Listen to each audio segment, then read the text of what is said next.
helping the management profession continue to advance and create sustainable and inclusive prosperity. In exercising my professional duties according to these principles, I recognize that my behavior must set an example of integrity, eliciting trust and esteem from those I serve. And the society for my actions and for upholding the standards. This oath I make freely and upon my honor. We, the class of 2010-12, Eton School of International Business, strive, serve, and thrive. But for now we pause to celebrate our graduation day on September 16, 2012 at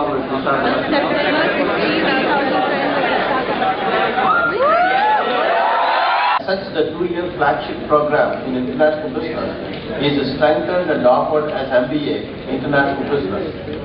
In response to changes in the marketplace and support industry, the school has introduced 2 more MBA programs in international banking and finance and global logistics and supply chain management. Realizing the importance of research in a business school, the school has introduced MPhil and PhD programs in international business. Business schools are valued and viewed in terms of their rankings. There is a plethora of agencies that rank business schools in India, but Eton School of International Business has taken a decision to participate every year only in 2 surveys. CSR GHRDC survey and Business India survey. The rankings of the school are as under. As per CSR GHRDC survey 2011, Eton School of International Business is ranked 2nd best business school specializing in international business. It is 5th best B school under Deemed University and 10th business school of excellence. As per Business India 2011, it is ranked A++ category business school. International business and global entrepreneurship are the 2 trust areas that guide all the activities of Eton School of International Business. As such, all the pre-service and in-service educational programs, research consultancy activities are undertaken in these 2 trust areas. The school doesn't aim at cultivating students to develop solo mindset in functional areas as they will go unfit to industry emerging in the 21st century. Rather, the school would aim at cultivating students to develop an integrated and innovative mindset, which is the need of the hour. Since industries operate in a globalized context today, the school would aim at cultivating students to develop a globally integrated and innovative mindset. These 3 aspects, namely integration, innovation in a globalized context, are amply reflected in all our MBA programs. The school attracts students on an average from 19 to 20 states in the country and 5 to 10 students from abroad on exchange program. But last year, there was a decline in the number of admissions as well as representation from states. But I urge to see this performance from the macro scenario emerged last year in the wake of economic crisis in the world. As per KPMG survey, there was a drop in the number of applications worldwide for MBA programs. It was estimated at slightly more than 5%. The number of applications for CAT alone have come down from 2,23,000 in 2003 to 1,85,000 in 2011. Although Indian economy was also affected by the world economic crisis, the extent of effect was marked down. As such, the school found reasons for the decline in admission in confusion among MBA aspirants and needs resulting from it for counseling. The school therefore worked out a 3-pronged strategy: effective backward integration with the institutions training MBA aspirants, effective forward integration with industry, and innovative curriculum to develop an integrated and innovative mindset in a globalized context that would fit well with the needs of the industry. It is a challenge to the faculty, and the faculty has addressed it wonderfully well. The strategy worked very well, and the school has successfully completed its admission this year. The school has organized the following activities during the period under report. Teaching. The school admitted students in the following programs: MBA International Business, MBA International Banking and Finance, MBA Global Logistics and Supply Chain Management, MPhil and PhD. The school is endowed with 19 faculty members who have worked in India and abroad in the best of business schools and industry. The above programs are serviced by the in-house faculty as well as visiting faculty invited by the school to offer the courses. The courses offered by the in-house faculty are given in the Annexure 1. The visiting faculty who are invited to teach the other courses are given in the Annexure 2. During the period under report, Dr. Shahzadi Begum Saib has joined the faculty of the school, and Mr. B.N. Vihari and Ms. Archana Das have resigned from the service of the school for personal reasons. Professor R. Anisaraf has moved out from the service of the school and joined Eden School of Law. The faculty have designed the following innovative courses and offered during the period under report. 1. Project Management and PhD programs are introduced. The students admitted to these programs will be required to go through 1-year structured courses in advanced topics. They would then be guided to choose a topic to pursue for thesis writing. In addition to these efforts of the school, faculty was actively engaged in research and publication of research papers, undertaking research projects, and they are given in the Annexure 1. Executive education. The school believes that the executive education is an integral part of it, being an integrated business school. As such, considering the needs of industry, every year a calendar for MBAs is prepared and the programs are actualized. During the period under report, the school offered a good number of executive education programs and were given in the Annexure 3. The new calendar for MDPs for 2012 and 13 is ready for actualization and are given in the Annexure 4. The school derives rich experience from these programs and make use of it to enhance research, teaching and consultancy services. Besides offering these open-ended programs, the school also offers customized programs during the period under report. The school offered one customized program to executives of MMTC at Visakhapatnam from 17 to 19 November 2011. The school believes in consultancy and providing consultancy services to support industry. During the period under report, the school has undertaken consultancy assignments from MMTC and others are in progress. This is one area where the school believes to strengthen further and take it forward. Seminars and conferences.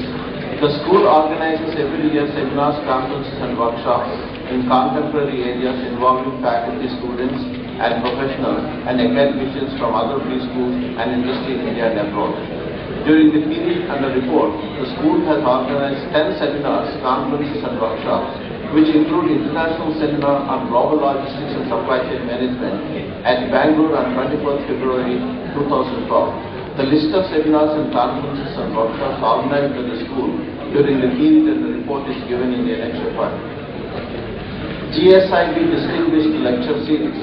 The school invites distinguished people to address faculty, students, captains of industry and other dignitaries in Visakhapatnam. The objective is to provide a platform for thought leaders to share their views, which may contribute to policy making in India. During the period under report, the school invited Dr. D. Subbarao, Governor RBI India, and he delivered a talk on India and global financial crisis. What have we learned? The lecture was largely attended by faculty, students, captains of industry, and executives from banking industry and other dignitaries. He has greatly enjoyed interacting with students from the school. The other distinguished people who visited the school during the period and the report are given in the Annexure 6. GSIB CEO Lecture Series. The school believes that it is important for students in international business To know the trends in industry and marketplace, the school organizes every year GSIB CEO lecture series for the benefit of students and faculty to know the changing trends and practices in industry and marketplace. During the period under report, the school organized 5 GSIB CEO lecture series and they are given in the Annexure 7. Faculty development programs. The school is endowed with rich intellectual capital, which it believes should be shared with the budding young academicians. Faculty development programs are designed and offered for this purpose. During the period under report, the school organized one faculty development program on research methods in economics and management on September 30, 2011. Academic collaborations and linkages with industry. It is important for a school of international business to have academic collaborations with business schools in other countries in the world to obtain international exposure to faculty, students, and to promote collaborative research. The school had earlier entered into MOU with Burgundy School of Business, Dijon, France, International University of Paris, France. During the period of the report, the school utilized these tie-ups and facilitated 5 students from Burgundy School of Business, Dijon, France, to come to our school to pursue a few courses, and 3 students from our school to pursue a few courses at Burgundy School of Business. I have traveled to China and visited Beijing Normal University and University of International Business and Economics, Beijing, China, to explore the possibility to have similar tie-ups. Although a formal MOU is not reached with the Beijing Normal University, Beijing, but informal understanding is reached to exchange faculty. As a result, Dr. Kosi visited the school and offered an elective course to our students. In exchange, Dr. D. Ravinand from our school has gone to Beijing Normal University to offer a course on rural marketing in India. Also, initiatives made earlier for such tie-ups with Hand University run in the Netherlands are still followed up. The school has a tie-up with Intelli Corporation and HDFC Limited to organize courses offered by them to our students. During the period under report, Intelli Corporation offered SAP courses and HDFC offered detailed banking to our students. The school maintains professional relations with CIA, IMA, Andhra Chamber of Commerce, Indian Institute of Public Administration, Association of Indian Management Schools, AIMS International, Academy of International Business, USA, FANCI, and FICCI. The school is effectively integrated with IIMs, XLRI, IIFT, and other premier business schools and industry in India to provide for admissions and servicing the MBA programs. School journals. The school has constantly trying to innovate and bring out quality publications in keeping with the stage of the school. We have brought out Eaton Review of International Business, a biannual publication devoted to contemporary issues in international business. The first volume was released in July 2008 and the subsequent issues in 2009, January 2009, July 2009, January 2010, July 2010, joined the school from time to time. During the year 2011, 2 issues were released covering the period January to June 2011 and July to December 2011. Student achievements. Participation in competitions. The school encourages students to participate in competitions held at national level by sponsoring them for the same. During the period under report, 76 students participated in 11 events held at New Delhi, Coimbatore, Hyderabad, Madras, Visakhapatnam, and Mumbai. Important among these participation is the event organized by All India Management Association national level quiz, and 2 of our students, Mr. K. Vidyasagar and Mr. K. Sitaram Raju, won second prize at the national level. Outreach programs. The students of Gatham School of International Business, Gatham University, created a social network through postgraduate and doctoral level. He teaches business ethics, creativity and leadership at the Indian Institute of Management, Calcutta. He has published 4 books and more than 60 journal papers, besides regularly sharing sessions and presenting research papers at international and national conferences. He has been associated with a number of research and academic institutions like Sahitya Academy, National Book Trust, India, and National Council for Education, Research and Training, and University Grants Commission, etc. He was an associate at the Indian Institute of Advanced Studies, Shimla in 93 and 96. He has been conducting management development programs in India and Middle East on leadership excellence, managerial excellence, organizational excellence through leadership, and excellence in school education and ethics and human values.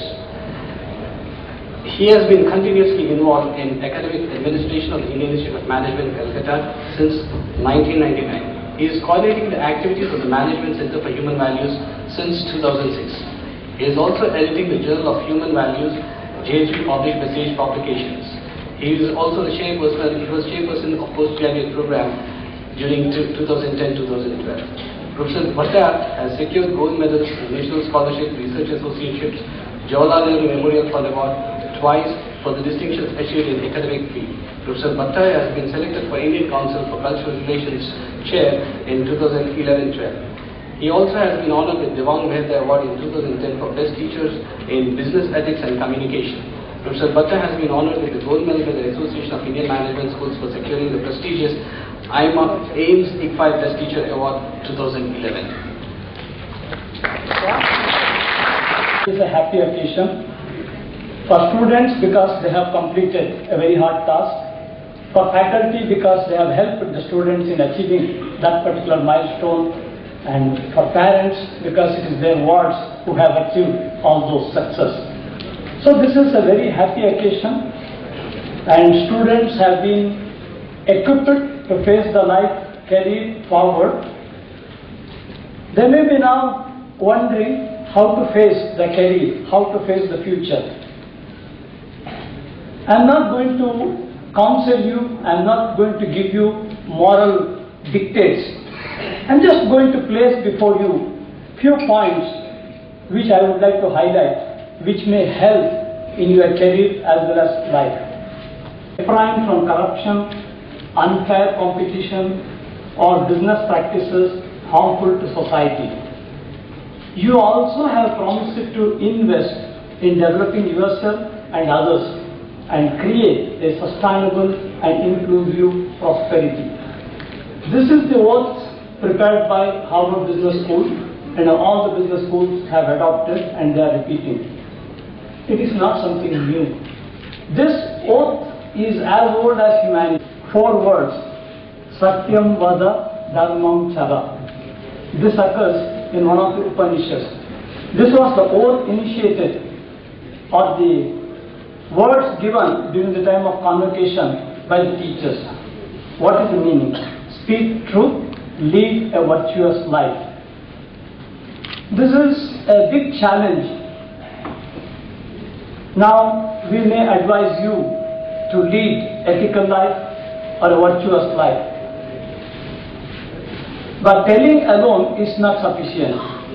We need to help you in practicing these things. Whatever you have assured, whatever you have undertaken in the form of oath, you should be able to implement.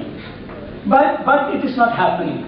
Not only now, 2000 years back somebody shouted, why people are not following values, why people are not following ethics. I am quoting from Mahabharata. Urdhva bhavuhu viramyesha na kaschit shrunoti me dharmat attascha kamascha sakimattam na sevyate. Author of Mahabharata, Vyasa, is telling, I am shouting with uplifted arms. What are you shouting? I am telling or shouting, profit and pleasure should come through ethics, should come through dharma. But he said, nobody is listening to me. And same is the situation in 2012 also. There are so many agencies, so many bodies, so many oaths, so many addresses, but people are not following. Why they are not following? This will definitely help you in achieving or in practicing this. I would like to take you back to 2nd century BC, Ashoka the Great. One of the tremendous leaders of India, we have forgotten, he wanted to achieve welfare. He wanted to achieve universal welfare. Day in and day out, he was introspecting on that matter. What he was introspecting? How can the welfare and happiness of the people be secured? That was his concern. He wanted to achieve the welfare and happiness of all the people. And he wanted to achieve through Dhamma. This is just Pali word, otherwise you can say Sanskrit word Dharma also. Professor V.K. Kumar, Professor Pandurang Bhatta, Mr. Krishnaram Bhupal, and dear friends, good morning to all of you. It indeed gives me immense pleasure to participate in this third graduation ceremony of Etham School of International Business. I am particularly delighted to be here amongst the bright young minds, the future of a vibrant India. I congratulate all the students who have successfully completed their course and have received their postgraduate diploma in international business today and would be entering the professional world outside and assume their responsibilities as managers of international business. I must also congratulate the faculty and staff who I am sure must be feeling very proud of producing these graduates. I am reminded of my college days when during his last lecture before our graduation, our professor asked all the students as to what they would like to become in their life. Some said they wanted to become CEOs of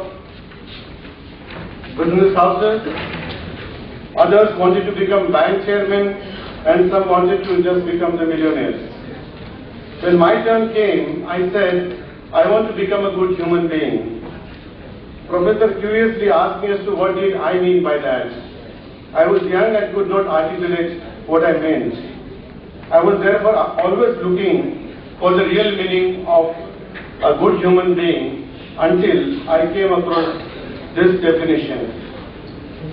A good human being is one who forgets two things. First, he forgets the good or the favors he has done to others. Second, he forgets the harm done to him by others. We all realize that convocation is an extremely important thing in the life of a student. The occasion indicates that you have imbibed the values and skills needed to deal with the world outside and also to improve your capability.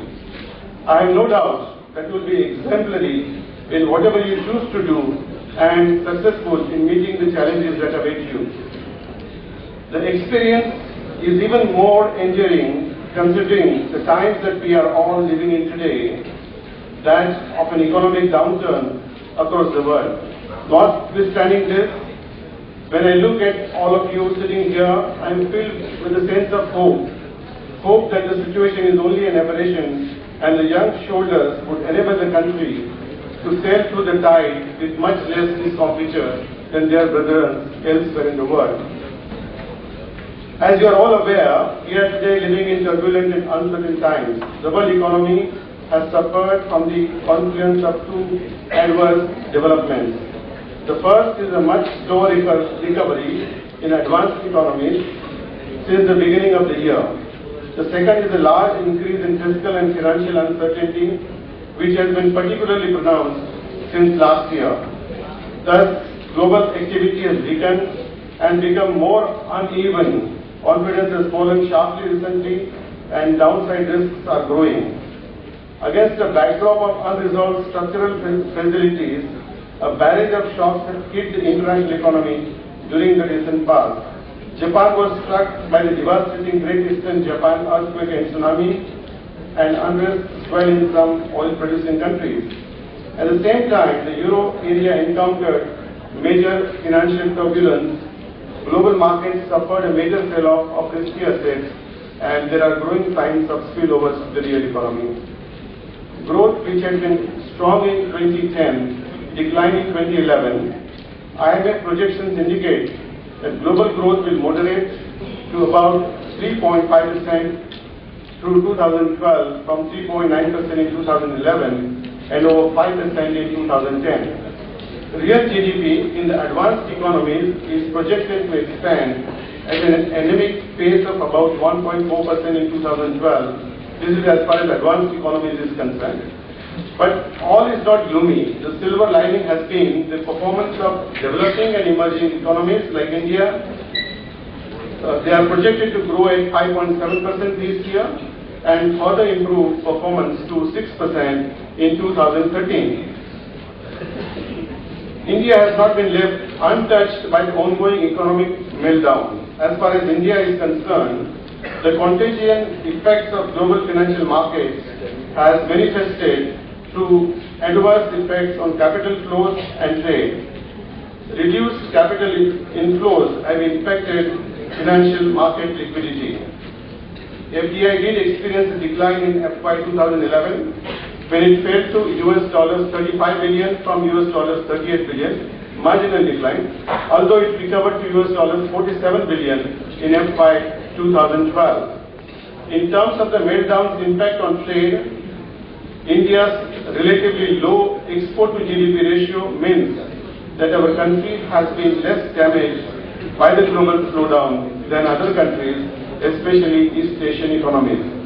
This is reflected in India's recent trade performance, which picked up its growth momentum in 2010-11, surpassing the pre-crisis peaks, with trade to GDP ratio now reaching 43% in 2011-12. Overall, India's international trade touched $792 billion, registering a growth of 27.6% over $621 billion recorded in the previous year. Reflecting strong macroeconomic indicators, India's merchandise exports reached a level of $304 billion during 2011-12, which was nearly twice its level in 2007-8. The government has set up an export target of $500 billion by 2014 and envisages doing so by diversifying its products and markets. As a result of dynamic growth in the country's exports, India's share in the world merchandise exports increased from 0.9% in 2005 to 1.6% in 2011. It is not just trade but also investments that have shown significant increase. According to UNCTAD's World Investment Report 2011, FDI inflows to India have also shown a significant increase of 33% in 2011 compared to 2010. How would this current situation impact me is a question that will be of major interest to all of you. At the cost of being branded as an over-optimist, let me tell you that things need not necessarily be as bad at the global level as they prima facie appear to be. Managing downside risks in the current circumstances should not blind us to potential upsides. We must seize the opportunities that arise during this period of vast uncertainty.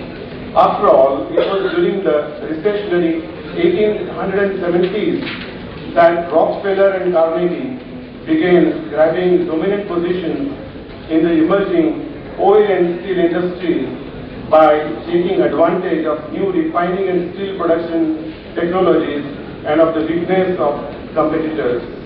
A century later, also in a difficult economy, Warren Buffett converted a struggling textile company called Berkshire Hathaway into a source of funds for far-flung investments.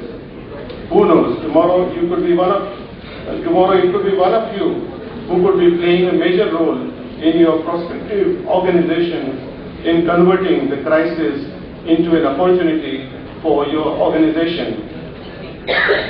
That this is not too far-fetched a hypothesis is evident in the current valuations of companies overseas, which lend themselves as easy acquisition targets for Indian corporates wishing to expand their global footprints. As you must be aware, more and more Indian companies are going global, as reflected in the rising trend in Indian overseas direct investments, which shot up from $2.3 billion in FY 2005 to $15 billion in FY 2012. This increasing integration of markets and the resulting competition raise high requirements for the participating companies and their executives, of which you will shortly be a critical component of. I'm sure that the knowledge that you have gained here at this esteemed institution will stand you in good stead and help you leverage upon opportunities presented in the globalized world. It would facilitate your understanding of all issues related to international trade, including those related to management of foreign exchange risks. At an early stage in your career, you should strive to learn as much as possible, making the maximum opportunity of the available exposure that you may get. No one is perfect, and every one of us is prone to errors. But one should always remember these errors and mistakes are the stepping stones to success. You should have a resolution to grasp as much as possible to become a better manager. Some of you may grasp faster than your peers, but the willingness to learn should always be there. Who knows, the slow and steady may win the race? Your career will only be judged after you have spent some meaningful years. But as I mentioned, you have to do well so as to contribute to the work you are doing. As Shakespeare in his Twelfth Night has written, some are born great, some achieve greatness, and some have greatness thrust upon them. I am sure you will all accomplish great things in your career. But do always remember to be punctual in your corporate life and avoid procrastination. These two aspects will take you a long way towards your success in your career. You can become a character who is well educated only if you have within you the humbleness to accept ideas and the petty follies that we commit, integrity towards your work and your fellow human beings, and wisdom to be down to earth in spite of all that you achieve in your career. As the great Albert Einstein once said, try not to become a man of success, but a man of value. Have fun at work and be a good co-worker. A sense of humor goes a long way in creating sustainable relationships, especially when you can laugh at your own little foibles. Encourage humor, and you will find that it also creates an atmosphere of openness rather than grim-faced, grumpy automatons. And most importantly, do take leave every year, at least 2 weeks at a stage. Recharge your batteries regularly or run the risk of an early burnout. The Nobel laureate, Professor Amartya Sen, once he was asked the secret of his success, and he said, my mother advised me that wherever you go, whatever you do, you must take 7 hours sleep every day. Work makes more and more demands from employees. Since such demands are to be made with available time and energy, individuals are increasingly exposed to both the positive and negative aspects of employment. The positive aspects include the following. Active work life eliminates dullness or boredom. No longer are individuals advised to think in terms of spending their entire careers in one organization. The experience that comes with the professional life facilitates a real understanding of the world. Living in the professional world enables us to translate the values learned in our work life into personal life. Work plays a powerful role in people's lives and exerts an important influence on their well-being. We may now look at some of the not so positive aspects of corporate life. Although employment can be an exciting challenge for many individuals, it can also be a tremendous source of stress. Several researchers have identified many organizational factors contributing to increased stress levels. These include job insecurity, shifts in work, long work hours, role conflict, physical hazard exposures, interpersonal conflicts with co-workers or superiors. I would like here to advise the students to remember that individual success, howsoever desirable and coveted, is not enough by itself. You have to be socially useful, innovative, and have a multidisciplinary approach to do yourselves, your families, and your state and country proud. Knowledge is a powerful agent of change. The creation and application of new knowledge has to be contributed for the growth of society and thereby for the welfare of the people. As students of international business, you have added responsibilities of keeping abreast of international happenings, learning international business etiquette, understanding cultural diversity, and learning, if possible, at least one foreign language. All of you have woken up to new dreams and choices. It is now up to you to grasp these opportunities and turn your dreams into reality.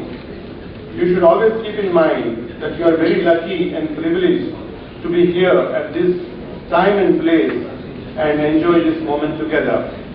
The time has come to give back at least as much as what you have just received. I once again congratulate the students on whom the Geetam Institute of International Business has conferred the diplomas and wish them all success in life. I am confident that education will continue to be a part of your lives as you seek to upgrade your skills, acquire new knowledge, and improve your career and standard of living.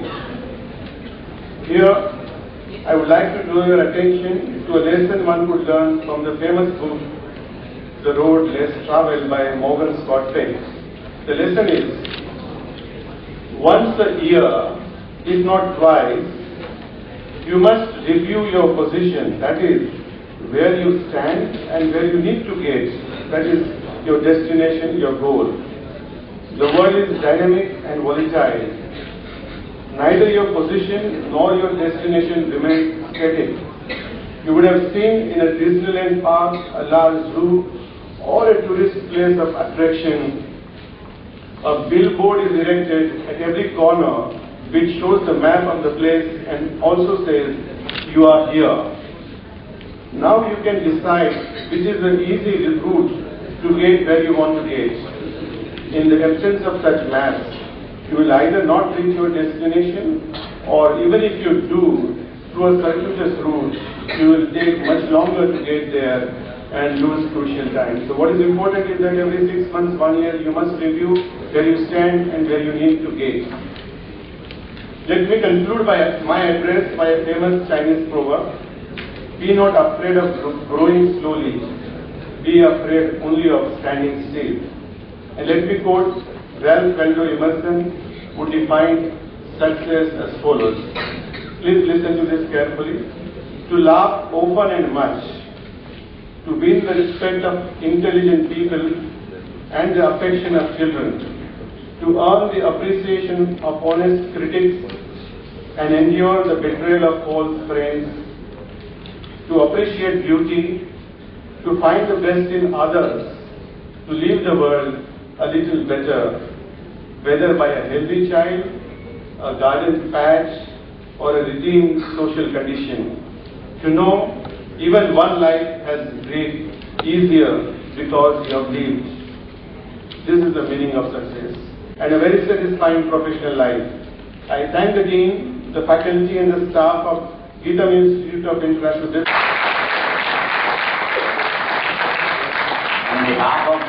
On behalf of the Geetam School of International Business, Geetam University, our sincere thanks to the Chief Guest Sri Prabhakar Garaj, Executive Director, Exim Bank of India, for having delivered the graduation address.